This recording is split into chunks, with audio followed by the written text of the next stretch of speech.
is these 3 or 4 things right here. And this is important for everybody who's watching, simply because this is a challenge every single agency owner gets, has, and ultimately their brains will lie to them. And it took me a long time to communicate and figure out why this is important and how it can make an impact in your life.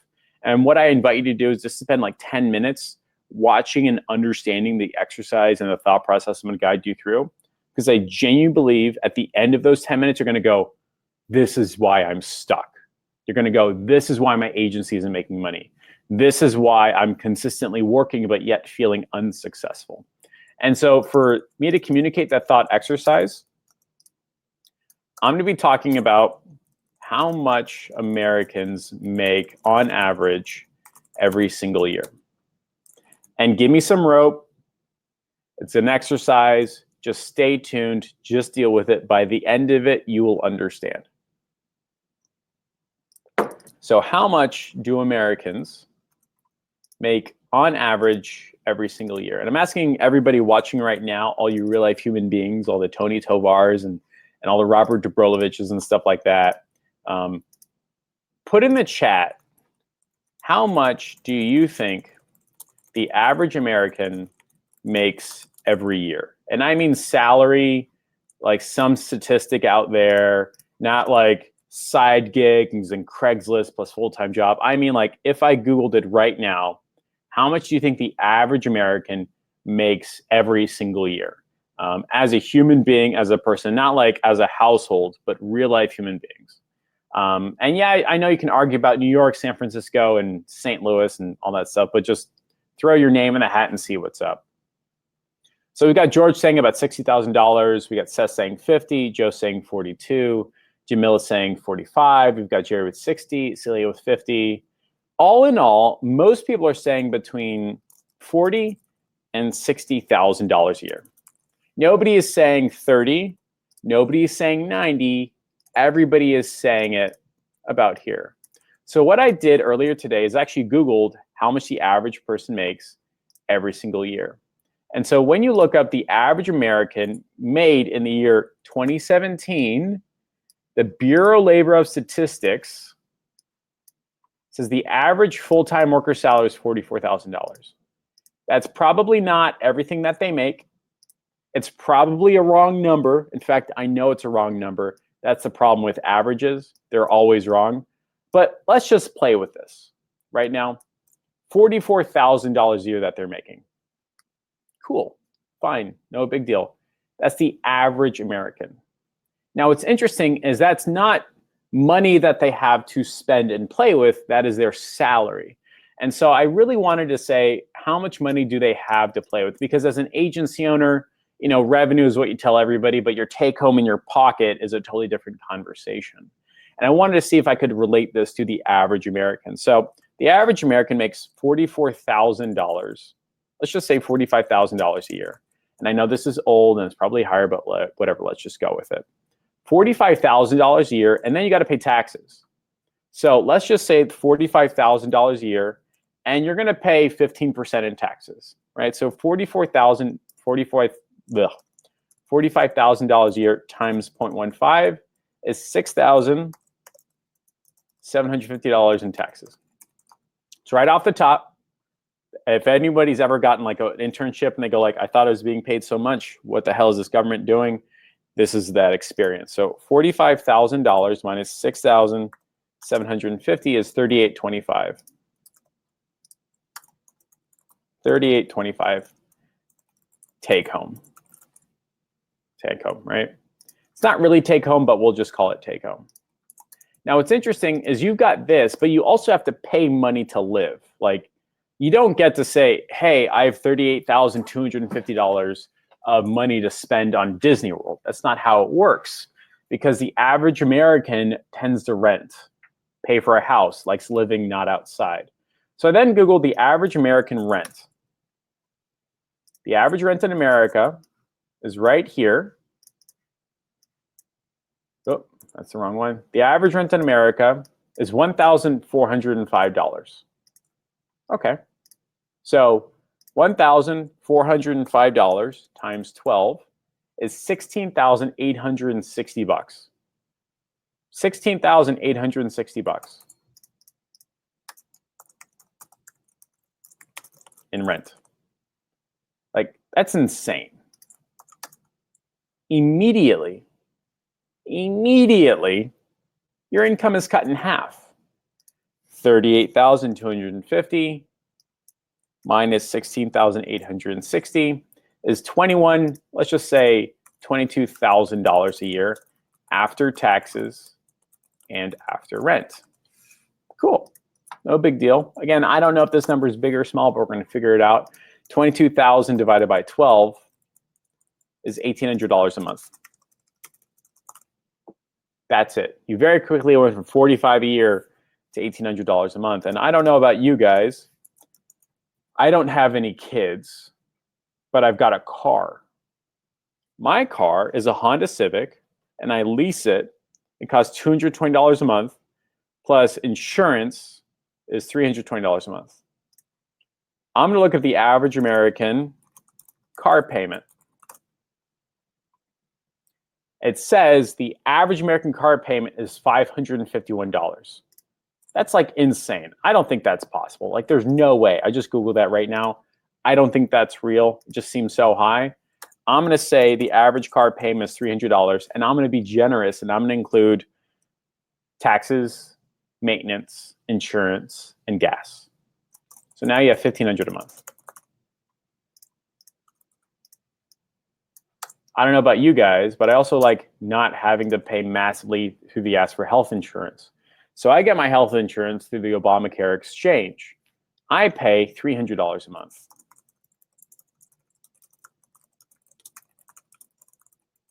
Now I have $1,200 a month to pay for stuff. $1,200 a month divided by 30.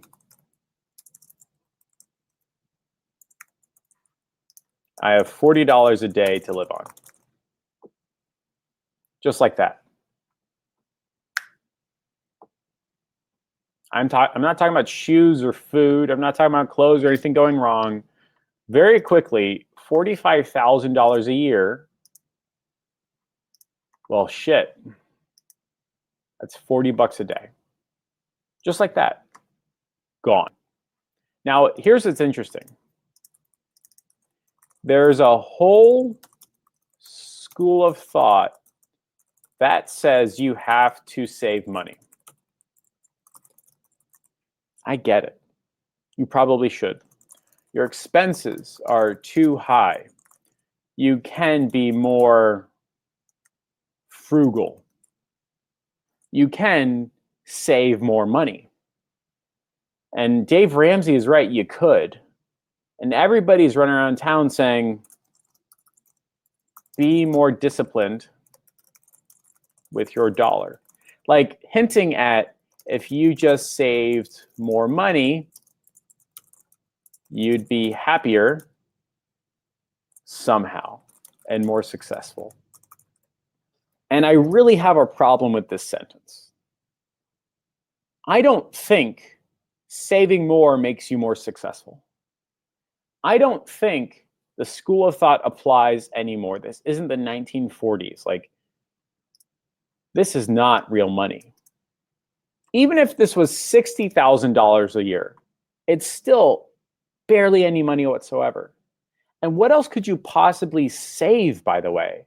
Like, you're going to save $200 a month on rent so that you make an extra dollar a day? You're going to really batten down the hatches and eat macaroni and cheese? Or is the problem really that you only have $40 a day to live on? I think the running prevalent theory of like you have to save money is factually incorrect. Because guess what, ladies and gents? Oh, wrong one. It's no longer about saving money. It's about making more money. This number right here is wholly unacceptable. $45,000 a month for the average American is completely unacceptable. This doesn't include kids. And somebody just said daycare costs you $2,500 a month. You're probably lucky to get it for that cheap. This is a wholly unacceptable number. The problem is nothing to do with everything underneath. The problem is everything to do with this. The problem is people saying you should save money. Like $45,000 a year is a good enough number. It's not. There's a whole school of thought fighting over this when they're missing the big picture. And ladies and gents, it's the same problem with your agency. You see, the success of your agency has nothing, let me close this out, to do with your cost per lead. Has nothing to do with how many leads your chiropractor is getting every single month. It has nothing to do whether you cut your $8 leads into $6 leads. That's like arguing about saving money here when all you did was hurt yourself more by focusing on a number that barely moves the needle. I did not have any success with my agency when I focused on this. None. You think my client pays me more because I got $8 leads or $6 leads? Do you think my client magically pays me more because I got 32 leads or 52 leads? The success of your agency has nothing to do with your cost per lead, just like the success of you here has nothing to do with your costs or expenses. The success of your agency has everything to do with your top line number. The success of you as a real life human American has everything to do with making this number bigger. Nothing here, nothing here, everything here. And this is the mistake that every single agency makes, and this is trend I'm seeing with the group. They'll get a client for $2,000 a month, and they'll say, oh my God, this is amazing. Then they'll get cost per lead, they'll get like 30 leads at $12 each. And then for some reason, clients aren't banging down my door. It must be a problem with something inside, just like I'm not massively successful or massively happy with my salary, so it must be a problem inside. There is no problem inside. The problem is outside. The problem is this right here. Clients aren't banging down your door because they don't care about cost per lead. They don't even know you exist. You aren't doing anything to move your revenue.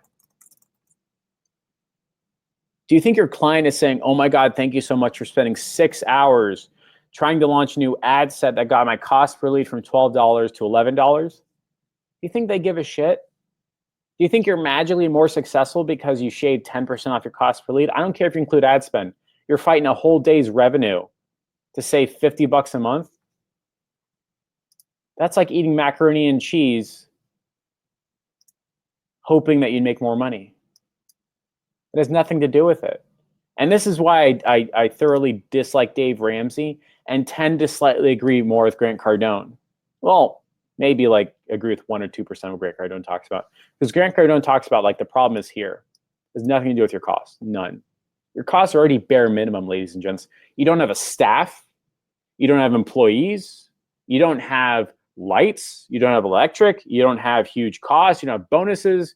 You don't have to pay for paper. It's just you. The problem is not with you. The costs of you are as low as they can possibly get. The problem is here. And I was on the phone with a woman 2 days ago who's so happy that she got her first $1,000 a month client. And she's like, I've got a big problem now.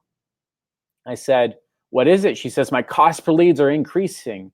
I said, what the hell does that matter? She says, what are you talking about? I said, you're at $1,000 a month. Go get 9 more clients and then have a conversation about your cost per lead. She's like, what are you talking about? I said, your client doesn't care whether your cost per lead is $10 or $11 or $12. Doesn't care if it's $15. The only thing you should be caring about is increasing this number right here, just like here. The top line number. What other costs could she have? She's having this huge internal like conversation with herself because their leads are at $12, $13, $14, $15 each. It doesn't matter. But for some reason, we think the problem is with us. The problem is that we're stuck inside of our head and not communicating out to the world. And so the challenge that I want to put everybody on right here is to look back at your week so far. You're halfway through the week, literally halfway through the week. Look at the half week that you've done so far. Did you spend a disproportionate amount of time looking at your budget, looking at your expenses, trying to cut a $300 thing down to $250 thing? Maybe you could save $50 a month. That's $2 a day extra when you really should be fighting over this. You probably did the same thing with your agency. You probably spent 8 hours trying to launch new ad sets instead of talking to 5 or 10 clients and customers and asking for referrals and saying, hey, you know what I'm gonna do? I'm gonna go find a way to get a new client today. The only way you're gonna move the needle with your agency is finding new clients. That's it. Nothing else. You are halfway through this week. What did you do Monday and Tuesday and all of today, Wednesday? Did you spend all of your time stuck here, arguing about cost per lead, arguing about new ad sets and photos? Or did you argue about this right here? Did you take real, actionable, direct, measurable steps towards increasing this number? Or did you spend too much time in Ads Manager? Did you try to get a new job? Or did you argue about macaroni and cheese and shopping at Walmart instead of Target? You cannot save your way into money. You have to go get more money. And so my goal with today's exercise is to make you realize that A, your brain is acting as normal as it's been taught. There's no use in saying, I fight my brain on this. It's just how it's gonna work. All you can do is tell your brain to shut the fuck up, right? Like, this is how Americans live their life. They make no money and then are fooled into thinking the problem is with their expenses. And now you're applying the same brain power to an agency. It's wrong. It's fundamentally wrong. So tell your brain to STFU, go move that 2000 to 10, get a t-shirt, and then argue about cost per lead. Spend no time in Ads Manager, no time in ClickFunnels. Once ClickSend and High Level and Active Campaign are set up, don't look at it anymore.